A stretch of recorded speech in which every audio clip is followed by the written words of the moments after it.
ఆదివారం పూట మీకు వర్తమానం అందిస్తాను. దేని గురించి చెప్తాను చెప్పండి. మళ్ళీ చదవండి. పరిమితుల గ్రంథము మొట్టమొదటి అధ్యాయం 9వ వచనం.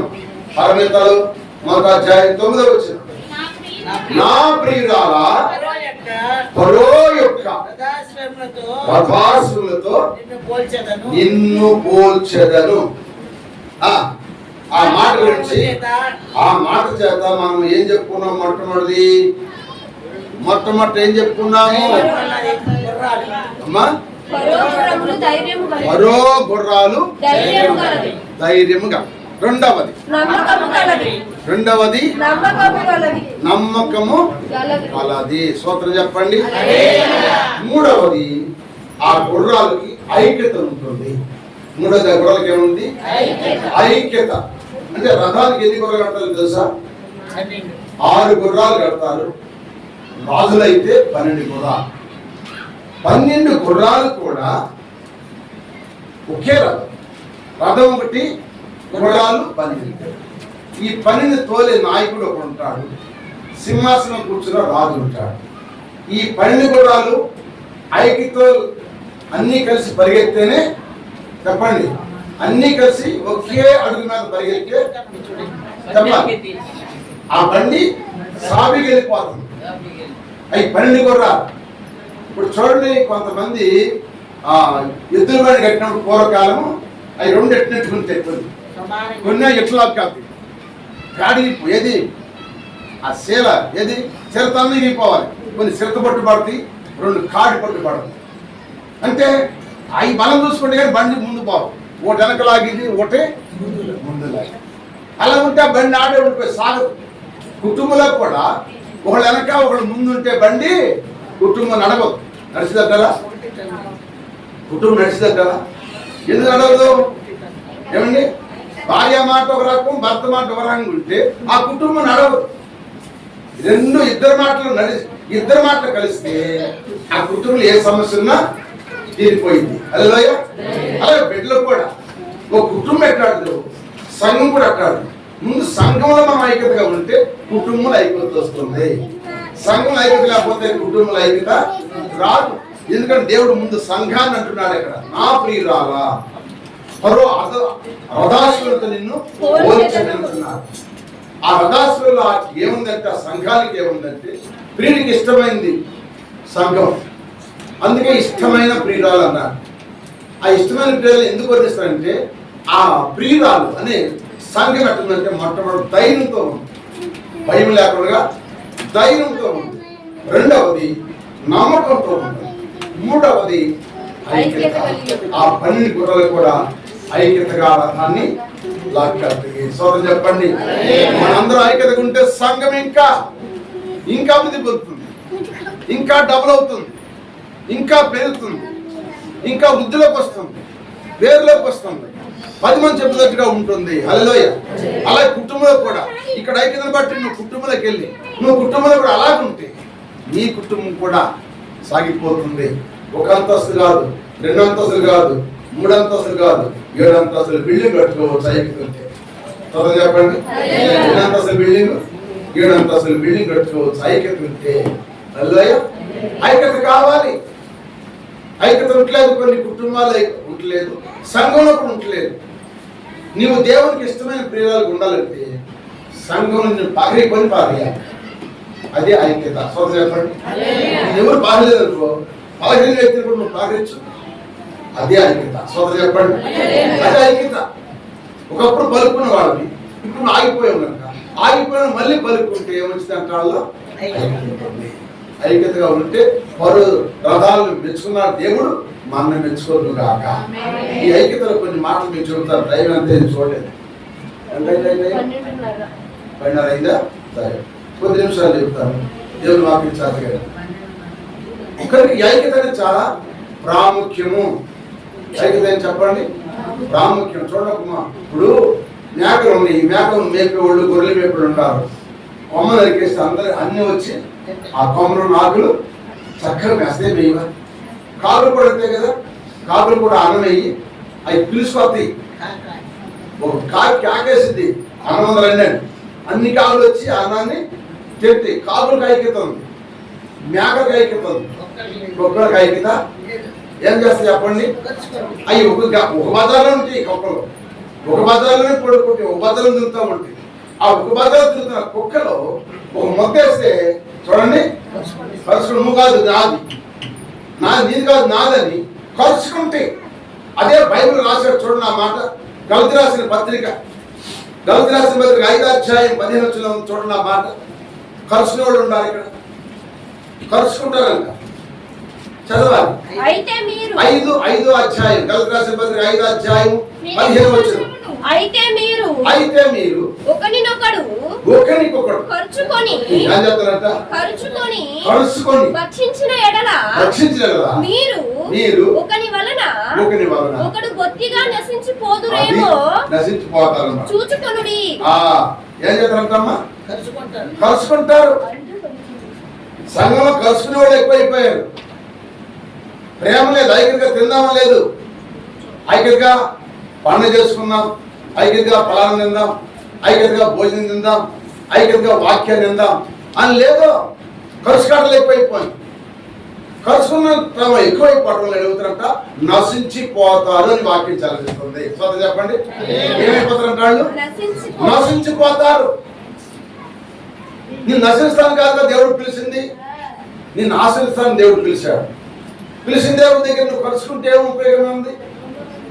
ఎలా కలుసుకుంటాను? ఇక్కడ నీటి ఇప్పుడు లాంటి వాళ్ళని, రాసు మీద ధూళి లాంటి వాళ్ళని. అల్లయ్య ఎప్పుడైపోతామో తెలియదు. మర్చిపోతా లేదా? మన ఆదం పాస్ గారు బ్రహ్మాండంగా ఉంటాడు, టక్కమని అయిపోయాడు అంతే. అలాగే ఒక పొట్ట అయినా మంచి నవ్విచ్చేవాడు అయినా ఆయన టక్కమని అయిపోయాడు. వాక్యం చెబుతా చచ్చిపోయాడు. చూద్దాం చెప్పండి, వాక్యం చెబుతా చచ్చిపోయాడు. నేను కూడా అలా చచ్చిపోను కాక, నేను కూడా అలా చచ్చిపోవాలి, నా కోరిక అది. సోదరు చెప్పండి, వాక్యం చెబుతా చచ్చిపోవాలి. ఎక్కడున్నా కానీ బాప్తిసం ముందు అది పొందు, అది లేకపోతే ఖాళీ. అది నువ్వు మంచం పడ కాదు, అది లేకపోతే మంచం పట్టిస్తానన్నాడు వాక్యం. చదువు ఆ మాట. ప్రకటన గ్రంథము 2వ అధ్యాయం 21వ వచనం చెప్పాడు, మంచం పట్టిస్తా అన్నాడు అక్కడ. నువ్వు మారు మనసు లేకుండా, బాప్తిసం లేకుండా ఎట్లా మారు మనసు పొందుతాడు, దానికి సమయమిచ్చినది కానీ విడిచిపెట్టి ఇదిగో నేను దాని మంచం పట్టిస్తాను. వాక్యం ఉంది, నేను ఉన్నందున చెప్తే ఎవరికైనా సరే, నేను చెప్పను. మంచం పట్టుకుని సాగకూడదంటే బాప్తిసం ముందు మంచం పట్టుకుని చచ్చిపోదు కాక. చెప్పండి, ఎవరైనా సరే మంచం పట్టుకుని చచ్చిపోవాలంటే ఏం చేయాలి? మారు మనసు దగ్గర బాప్తిసం పొంది జీవించండి. మంచం పట్టుకుని వెళ్ళిపోతాం, అదే ఒకసారి చేర్చుకొని వెళ్ళిపోతాం. అంతేగాని పిచ్చి పిచ్చి కోరికలు కోరుకోమాకండి. ఈ పిచ్చి కోరికలు దేవుడికి ఇష్టం ఉండవు. శ్రోతలు చెప్పండి, మీరు సరిగ్గా మారు మనసు లేకుండా, మీరు సరిగ్గా ప్రవర్తన లేకుండా అయ్యా నేను మంచం పట్టుకుని తీసుకెళ్ళంటే తీసుకెళ్తాడు దేవుడు. మంచం పట్టించి అన్నాలు పెడతాడు. ఇది ఆమె పట్టించాడు. ఒక 12 సంవత్సరాలు పట్టించాడు. 2 సంవత్సరాలు పట్టిందంటే రాగు, 12 సంవత్సరాలు పట్టిందంటే రాగు మంచం పట్టి. ఎన్నో వైద్యుల దగ్గర వెళ్ళింది, ఎన్ని మందులు దగ్గర ఆస్తి అంతా కరిగిపోయింది, ఇల్లు కరిగిపోయి అన్ని కరిగిపోయి తీసుకెళ్ళి మంచం సూర్యు పక్కన పడేసినారు. ఆ దినం వేసే వస్తున్నాను, ఆ దేశానికి వస్తానంటే వేస్తాయి. ఆ మాట ఏంటంటే ఆయన బాగు చేస్తారంట కదా. అప్పుడు లేచింది మనసు నుంచి దేక్కుంటా నేను వస్త్రాన్ని పట్టుకోలేదు. ఇప్పుడు ఆమేన్, హల్లెలూయా. అందాక ఎందుకు రావాలి? 12 సంవత్సరాలు ఎందుకు బాధపడాలి? తెలుసుగా ముందే వేసే గొప్పతోడని అన్నారు. బాధపడకుండా మా దండం పెట్టి చూద్దాం మీ అందరికీ. రేపు 30 తారీఖు బాప్తిజం కార్యక్రమం ఉంది. ఎవరిని మీరు పొందుతారంటే నాకు వచ్చి చెప్పండి, మీకు ఎవరు ప్రార్థన చేస్తాను. బాప్తిజం తీసుకోండి. ఏ దినము ఏ గడి ఎవరికి నీటి కూడా అంటున్నాడు. ఇంతలో కనపడే అంతలో మాయమయ్యే ఆవిడ ఎంతో మంది చచ్చిపోతున్నారు. ఎవరు పసిపిల్లలేము, వృద్ధులు చచ్చిపోతా. చచ్చినాక మనం అనుకున్నాం మరొక జీవితం లేదు. ఇక్కడ చచ్చిపోయినాక పాతాళం ఉంది, పరలోకం ఉంది. పరలోకం పోవాలో పాతాళం పోవాలో దేవుడు నిర్ణయిస్తాడు సింహాసనం దగ్గర. సొంతం చెప్పండి, గ్రంథాలు ఆయన నిర్ణయిస్తాడు. ఆ నిర్ణయం బట్టి నువ్వు పరలోకం పోతావు, పాదం పోతావు, ఆయనే చెబుతాడు. అక్కడ ఉన్నమాట. అందుకే ఓ మానవుడా, ఓ మానవుండా, నీ గతి ఏమౌనో తెలియునా, ఏమేమి చేయు చుంటివో తప్పించుకుందువా, ఏమేమి చేయు చుంటివో తప్పించుకుందువా.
ఏం చేస్తున్నావో తప్పించుకుంటావా? మనుషులు కనపడకుండా చేయొచ్చు, దేవుడు కనపడకుండా మరుగైంది ఏది లేదు. ఆయనకి ఎక్కడ మరుగైంది? ఆయన కన్నుకి అంత మరుగైంది, అంత తేడా కనపడిందంట. అందుకే దావీదు అయ్యా, నేను ఆకాశం ఎక్కడ అక్కడ ఉన్నావు, నేను భూమి ఎంత వరకు సముద్రంలోకి వెళ్ళి దాక్కున్నాను అక్కడ ఉన్నావు, పాతాళంలో ఉన్నాను అక్కడ ఉన్నావు. నీ కన్నుకి మరుగైంది ఎక్కడ లేదయ్యా, నువ్వు చూస్తున్నా. ఆయన ఎక్కడ తప్పుకుంటాం? మనసులు చూడకుండా చేయొచ్చు, మాయ మాటలు చెప్పి ఎన్నో చెప్పచ్చు, పుస్తకాలు ఆడుకోవచ్చు. భూలోకంలో నువ్వు ఎన్ని ఎగిరిపోయినా ఇది ఒక రోజు ఎగిరిపోయేది. ఎవరు చెప్పండి? ఈ భూలోకం శాస్త్రం కాదు, ఈ దేహం శాస్త్రం కాదు, ఈ అందం శాస్త్రం కాదు, ఈ జ్ఞానం శాస్త్రం కాదు, ఈ డబ్బు శాస్త్రం కాదు, ఈ బంగారం శాస్త్రం కాదు, ఇళ్ళు శాస్త్రం కాదు. ఏది శాస్త్రమైంది ఈ లోకం మనకి లేదు. శాస్త్రమైంది అక్కడ ఉంది. శాస్త్రమైన దాని కొరకు ఈనాడు ఎంతో మంది, నిన్న ఆయన 3 జిల్లాలకు అధికారి, 3 జిల్లాల అధికారి వాక్యుని లేచో చెబుతున్నాడు. అయ్యగారు ఆయన మంచి వర్తమానం అందించారు, చాలా నాకు సంతోషం ఉందని. ఆయన సంతోషపడి ఆయన కూడా అన్నాడు, మాట దేవుని మాట ప్రతి ఒక్క మాట నిరర్థకము కానేరదు. లోక సువార్త 1వ అధ్యాయం 37 చూడండి ఆ మాట. లోక సువార్త 1వ అధ్యాయం 37 చూడండి ఆ మాట. దేవుడు చెప్పిన ఏ మాట అయినా దేవుడు చెప్పే ప్రతి ఒక్క మాట అర్థం కాదు, అది నెరవేరుతుంది. జాగ్రత్త. హల్లెలూయా. కండ బలం, అండ బలము, ధన బలము, నాయకుల బలము, ఈ బలం ఏ పనిచేయి. అందుకే ఆ గుర్రాలు బలం ఉంది, ఆ గుర్రాల శక్తి ఉంది, ఆ గుర్రాలకు ఎంతో ఘనత ఉంది. అయినా ఏం చేసినంట? ఐక్యతగా కలిసి యజమాని చెప్పినట్టుగా ప్రయత్నం అంట. స్వతం చెప్పండి. యజమాని చెప్పినట్టుగా రథాన్ని లాక్కెళ్ళి నువ్వు కూడా పనులకు చేరే వరకు కూడా యజమాని మన ప్రభువు యేసుక్రీస్తు చెప్పినట్టుగా మనందరం కలిసి నడవాలి, కలిసి ఐక్యతగా మనము సాగిపోవాలి. ఐక్యతగా ముందు దానికి ఇష్టం దేనికి? ఊరి మీద పోయబడింది ఒకటి ఉంది, దానికి ఇష్టం లేక మనల్ని ఐక్యత లేకుండా చేస్తుంది. దాన్ని జయిస్తానికే దేవుడు చెబుతున్న మాట ఇది. ఆ గుర్రాలకు ఐక్యత ఉన్నట్టుగా మనకు కూడా ఐక్యత ముందు కాక. ఐక్యతను యెహోవా ప్రభు సమైక్యతను సంఘములలో ఉంచవా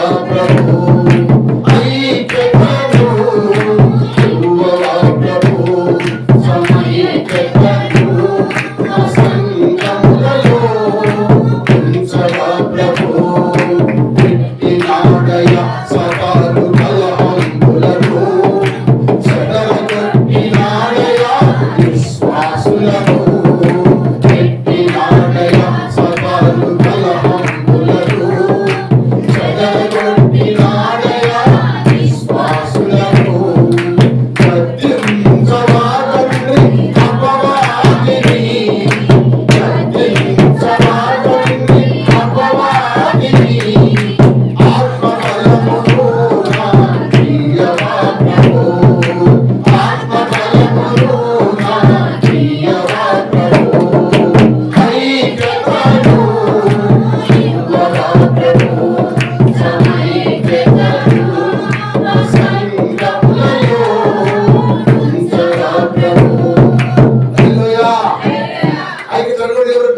సాతాను దాన్ని గర్జించు ప్రభు.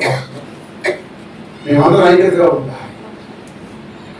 నువ్వు సంఘంలో ఐక్యత ఉంటే నీ కుటుంబం ఐక్యతగా ఉండదు కాక, నీ పిల్లలు నీతో ఐక్యతగా ఉంటారు, నీ భర్త నీతో ఐక్యతగా ఉంటారు, నీ భార్య నీతో ఐక్యతగా ఉంటుంది, నీ ఇరువారు పొరుగు ఐక్యతగా ఉంటారు, నీ తోడుకోళ్ళు ఐక్యతగా ఉంటారు, నీ తోడుకోళ్ళు కూడా ఐక్యతగా ఉంటారు. అందరికి కూడా ఐక్యత లేకపోతే గమ్ములు చాలలేము.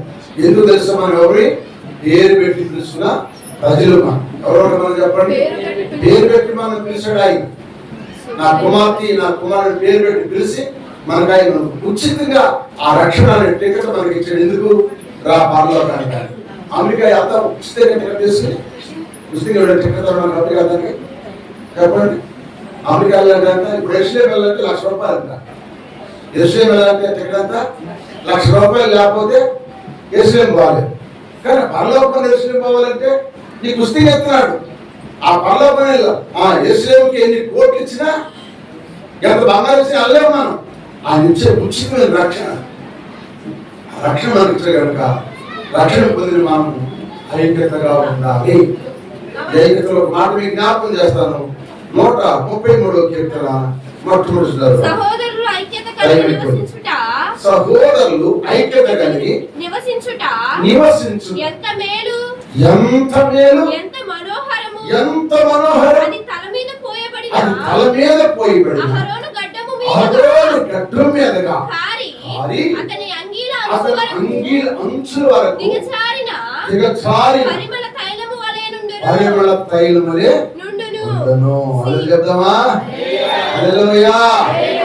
సహోదరులు అంటే చెప్పండి.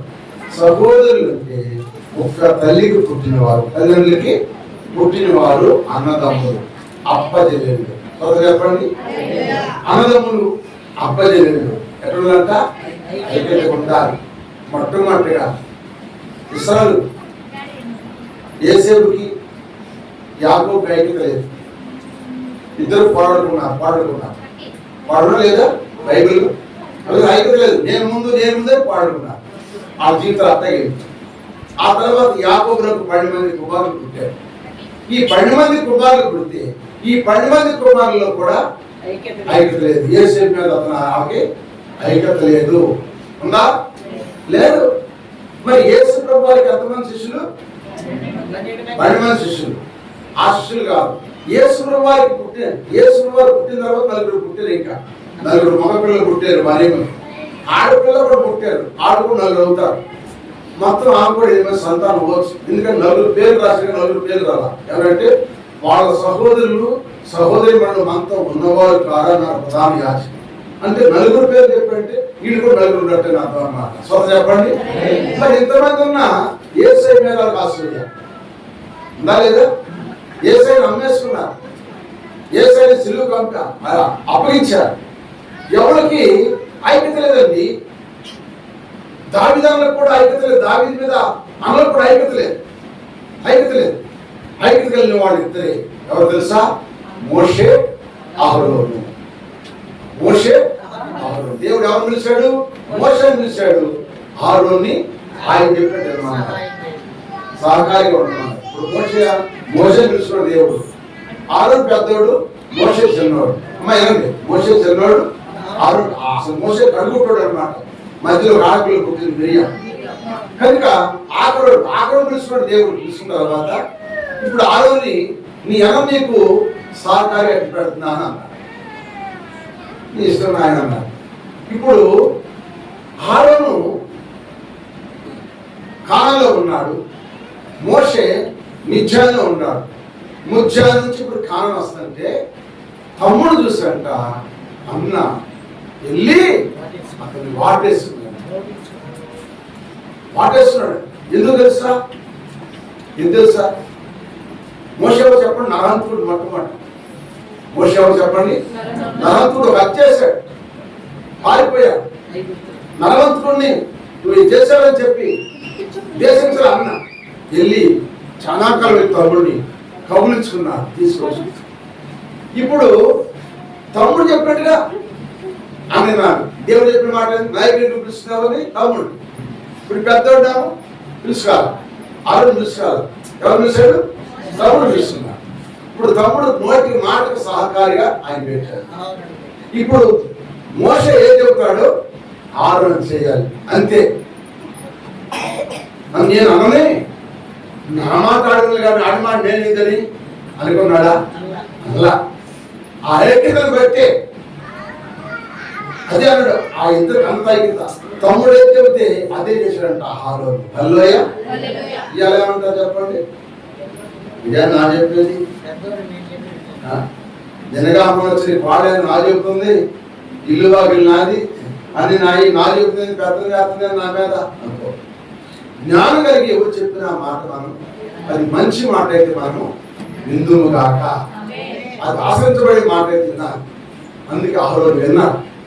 అందుకే ఐక్యత ఉంది కనుక ఇప్పుడు మోషే మీద పోయిలా తైలు, మోషే మీద వచ్చా తగ్గించుకున్న ఆరోను మీద వచ్చాడు దేవుడు. ఆరోను తల మీద పోయిపడి ఆయన గడ్డం మీద కారి అంగి అంచు వరకు పరిమళ తైలం, ఇది అభిషేకం. ఈ అభిషేకం పొందుకున్నట్ట ఆరోను. ఆయనే ప్రధాన యాజకుడు. పాత నిబంధన కాలంలో సోదరు చెప్తాడు, యాజకుడు దేవుడు చేశాడు. తగ్గించుకో. పెద్దోడు మాట చెబితే చిన్నోడు విన్నారు, చిన్నోడు మాట చెబితే పెద్దోడు కూడా వాటిని ఏదైనా లోటుపాట్లు ఉంటే సరి చేసుకుని సఖ్యత పడాలి. సోదరు చెప్పండి, సరి చేసుకుని సఖ్యత పడాలి. పెద్దోడు మాట చెప్పిన తప్పు ఉందనుకో, అన్నా నువ్వు చెప్పిన మాట తప్పు ఉందని చెప్పు, తప్పు లేదు, సరి చేసుకో. చిన్నోడు మాట చెప్పాడు, తమ్ముడు చెప్పిన మాట సరిలేదు, సరి చేసుకో. ఆశ్రయించబడు కాక. గొడవలకి ఏముంది? ఐక్యత ఉంది, ఐక్యత ఉంది. మరి మన సంఘంలో కూడా ఏమన్నా చెప్పండి, మీరు ఐక్యత ఉంటే మీ కుటుంబాలు ఐక్యతగా ఉండు కాక. మీ కుటుంబాలు ఇక్కడ ఐక్యత కాకపోతే ఒక్కలా ఖర్చు కాదు, నిలకాదు. ఒక్కలాగా ఖర్చు కాదు. ఇళ్ళల్లో కలుసుకుంటారు, ఈదుల్లో కలుసుకుంటారు. చెప్పండి, ఏడబాట్లో ఖర్చు కాదు. సంఘంలోకి వచ్చా కూడా కలుసుకున్నారు. లేదా సంఘాలు ఎన్నిసార్లు పోట్లాడుకున్నారు, ఎన్నిసార్లు కలుసుకున్నారు. ఖర్చు కాదు ఎక్కువైపోయింది. ఎంత వాక్యం ఉన్నా అక్కడ రగలిచిపోయిన ఆ పసుపుడు నోట్లో బాత్రం పూర్వకాలం అగ్గులతో పోతే అక్కడ శాంపనముడి కాదని కారిపోతాయి. మిగట్లా మిగతాగా మార్మల్స్ వచ్చేది మిగట్లా చెంపలంటే కాల్ చేసుకుంటున్నా. ఎంత పోసినా సరే చెంపలంటే కాల్ చేసుకుంటా. కాల్ చేసుకుంటే కాల్ చేసుకో. దేవుని దగ్గర లేకపోతే ఉందా లేదా? నా దాసుడు నిలబెట్టి నేను మాట్లాడుతున్నాను. ఇది నా దాసుడు చెప్పిన మాట మీరు వినలేదంటే దేవుడు క్రీస్తు న్యాయపీఠ ప్రతి ఒక్కరిని నిలబెట్టే రోజు ఉంది. దండం పెట్టి చూపుతున్నాం మీ అందరికీ ఐక్యతగా ఉండాలి. ఇక్కడ ఐక్యత ఉంటే మీ కుటుంబాలు కూడా ఐక్యతగా దేవుడు ఆశీర్వదించింది కాదు. ఇక్కడ అక్కడెక్కడ ఇది దేవుడు సరి కదా, ఇక్కడ దేవుడు మాట్లాడుతున్నాడు. ఇక్కడ నువ్వు ఐక్యత ఉంటే, ఈ దేవుని దగ్గర నువ్వు ఐక్యత ఉంటే నీ ఇంట్లో ఐక్యత దేవుడు ఇచ్చింది కాక. నువ్వు నిజప్పటికీ ఐక్యత వచ్చేసింది. 400 మంది తీసుకొచ్చాడు, కత్తులు తీసుకుని ఎవరిని చంపడానికి, యాకోబు చంపడానికి 400 మంది తీసుకొచ్చాడు. ఎవరు వేసాడు? ఈ దుర్మార్గుడు నా దీవులను పోగొట్టుకున్నాడు, నా దీవులను కాజేశాడు, బ్రతనాడు, ఉంటానికి లేదు ఈ దేశంలో, చంపేస్తానని చెప్పి కత్తులు తీసుకొచ్చాడు. ఆ సంగతి తీసుకుంటే ఆగలేడు, మనకు ముందు ఆగలేడు. చెప్పవరు అయ్యా అయ్యా అయ్యా నేను నన్ను ఆశీర్వదించాడు, నేను అన్న మోసం చేశాను, తండ్రి మోసం చేశాడు, అయ్యా నన్ను క్షమించాడు, నన్ను మన్నించాయ్యా. నా అన్న ఎదుసుడు, నా అన్న భగవాచుడు, వేటగాడు, చంపేస్తాడయ్యా. నీ చిత్తమేనయ్యా, నువ్వు చెప్పావుగా, ఇల్లు చోట్ల నేను వస్తున్నావుగా, వచ్చావుగా, నన్ను తీసుకొస్తున్నావుగా, నువ్వే నాకు ఈ స్థాయి కూడా నువ్వే చేయి ప్రభు అని ఏడ్చాడు. తెల్లవారు ఏడ్చాడు, ప్రార్థించాడు. తెల్లవారు చేసిన ప్రార్థన దేవుడు అదే సన్నిధి. యెహోవా అనేది ఒక సన్నిధి, దేవుని మందిరం. యెహోవా అనేది ఒక మందిరం. ఆ మందిరం చేసిన ప్రార్థన దేవుడు ఆలకించి అతను ఏం చేయాలంట? ఆశీర్వదించాడు. ఇక్కడ నుంచి నీ పేరు యాకోబు కాదు, ఇశ్రాయేలు ఆశీర్వదించాడు. ఆశీర్వదించాడంటే మొత్తం తేల్చాడు. కత్తులు, కర్రలు, కరాకులు, బాణాలు, గేట్లన్నీ కింద పడేసి అందరూ పరిగెత్తుకుంటే తమ్ముడిని ఆహ్వానించి, అందరూ చెంత ఆహ్వానించి, తమ్ముడిని ఆహ్వానించి కౌలించి ముందుకుంటున్నారు. ఇక్కడ ఐక్యత ఉంటే అక్కడ ఐక్యత వచ్చింది కాక, ఇక్కడ ఐక్యత లేకపోతే అక్కడ వచ్చిన ఐక్యత. విన్నారా వాక్యము? విన్నారా? వినండి. మీ వాక్యంలో నడుచుకోండి. దేవుడి కుటుంబాల్లో మీకు ఐక్యత ఇచ్చింది కాక, సమాధానం ఇచ్చింది కాక. ఈ ఐక్యత మీద 7 పాయింట్లు ఉన్నాయి. ప్రభు చేత అయితే వచ్చామని చెప్పండి. మరి టైం ఎక్కువ ముగిస్తాం. సబ్జెక్టులోకి వెళ్ళండి. ప్రారంభంలో ఉన్నాం. ప్రారంభంలో ఉన్నాం కనుక ప్రారంభంలో ఉన్నాం కనుక సబ్జెక్టులోకి వెళ్దాం. తర్వాత ప్రభు చిత్తం అయితే మీ అందరూ ఎట్లా ఉండాలి ఐక్యత అనేది దేవుడు పరిశుద్ధాత్మ మనతో మాట్లాడాలి కాక. ప్రార్థన చేసుకున్నాం. ఆయన మన ఐక్యత వరకే ఆకాశం, మహాకాశ, పరమాకాశం విడిసి ఈ భూలోకానికి వచ్చి మన కొరకు ఆయన శిలువ మీద 3 మేకుల మీద దగ్గొట్టబడి రక్తం కాచి ప్రాణం పెట్టి ఆయన సమాధి చేయబడి తిరిగి లేచే త్వరగా రాబోతు కనుక రాకడున్నావు కనుక ఐక్యత దయచే ప్రభు. ఈ సంఘంలో నా సహోదరుని ఐక్యత ఉండాలి ప్రభు. నా కుటుంబం నాకు ఐక్యత ఉండాలి ప్రభు. నా భర్త కొరకైనా, నా బిడ్డల కొరకైనా, నా తోడు పళ్ళ కొరకైనా, నా అత్తల కొరకైనా, నా మామూలు కొరకైనా, నా మనవుల కొరకైనా, దేనికే నేను నాకు ఐక్యత ఇచ్చిన ప్రభు. వాక్యం నీవు వాడుగా తిండేది వాళ్ళ ఇంట్లో వాక్యం నువ్వే విన్నావు కనుక నువ్వే ముందు లోపడాలి. వెళ్ళి వాక్యం నువ్వు విన్నావు కనుక నువ్వు విన్నా వరకు వాక్యం బట్టి వెళ్ళి లోపడు, అడుగు, ప్రార్థన చేసుకో. ఒకవేళ నశించిపోయారంట ఇస్రాయేలు ప్రజలు. క్రైస్తవులు నశించిపోయి గలతీ రాసిన పత్రికలో ఒకప్పుడు చాలా ఐక్యత ఉన్నవాడు, ఒకప్పుడు చాలా గౌరవం ఉన్నవాడు, భక్తిగా ఉన్నవాడు. ఖర్చును ఏమైపోయారు వాళ్ళే. అది పాడైపోవచ్చు. దేవుడు మనల్ని ప్రార్థన చేసుకున్నాం. మనం కూడా ప్రార్థన చేసుకున్నాం. దేవుడి కొద్ది మాట మన ఎన్నికల్లో దీవించి ఆస్వాదించు కాక. అందరి తలలోంచి ప్రార్థన ఏకీకరించండి. మా ఇద్దరు మా చంపడం ఈ బ్రతుకు కోసం ఇక్కడ ఎన్నో, ఎందుకంటే మనకి రోసాలు పాసాలన్నీ యేసునామములో కాలిపోనుగా. ఐక్యంగా దేవుని గురించి అందరూ ప్రార్థన ఏకీకరించండి. అందరూ ప్రార్థన ఏకీకరించండి. రావు మరి ప్రార్థన చేస్తాం. ఆహారం తీసుకొచ్చాడు. తెలుగులో తర్వాత అయితే తీసుకొస్తాడు అంటే అందరికీ కాకుండా ప్రార్థన చేయండి. ప్రారంభంగా తీసుకుని పిల్లలను ప్రభుత్వ మనం చేస్తున్నాం. పిల్లల తండ్రి జగన్ ఆయన తన 2 ధరలు వచ్చినప్పుడు అనుకున్న మొక్కుబడినట్టుగా ప్రారంభించారు. తెచ్చిన బిడ్డను దీవించి ఆ బిడ్డకి ధరలు రాకుండా చేయండి. పలహారం కూడా పవిత్రపరచండి. తినే బిడ్డను దీవించండి, తినే బిడ్డను దీవించి మీరు ఆస్వాదించండి. మహిమ ప్రభావ మీరు పొందుకోమని ఆయన ఐక్యత గురించి మాకు మాట్లాడుతూ ఇంకా మాటలు మా దేవుని పలక మీద రాసుకుని ఆయన ఈ వారమంతా నవరేసుకుంటా మీ సంఘం అందరూ సాధ్యంతో ఐక్యతగా ఉంది. మీ సంఘం జీవించే ధన్యత మాకు అందరూ దయచేయండి. యేసుక్రీస్తునామమున అడుగుతున్నాము తండ్రి. ఆమేన్. తండ్రి దేవుని ప్రేమ, మన ప్రభువైన యేసుక్రీస్తు వారి కృప, పరిశుద్ధాత్మ సహవాసము ఇప్పుడు వచ్చిన అందరికీ సకల పరిశుద్ధులకు దేవుడు సదాకాలం కూడా ఆశీర్వదించే ఐక్యత పరచుగాక. ప్రదేశ రక్తమే తులసి రక్తమే ప్రదేశ నామము సంపూర్ణ రక్షకులుగా. ఆమేన్. बोलो कृष्ण महाराज के जय, राम महाराज के जय, बोल वैद्युड़ के जय, दयालपై జయశ్రీ के जय, సంఘాల ప్రధాన కాపరికి జై, జగరాపుత్ర పెళ్లికోడు యేసు ప్రభువారికి జై. హల్లెలూయా. మా ఈ వారం ఎవరు ఫోటో పెట్టడానికి ఈ రాత్రి ప్రార్థన ఉంది. క్రిస్మస్ ప్రార్థన ఉంటుంది.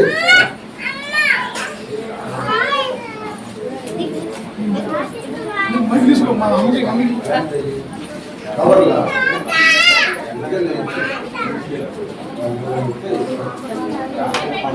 అమ్మా కవర్లు తీసుకెళ్ళారు అంటే తీసుకుని కారు మేము కూడా ఇస్తామన్న వాళ్ళు కవర్ తీసుకెళ్ళి కారు తీసుకొచ్చాడు.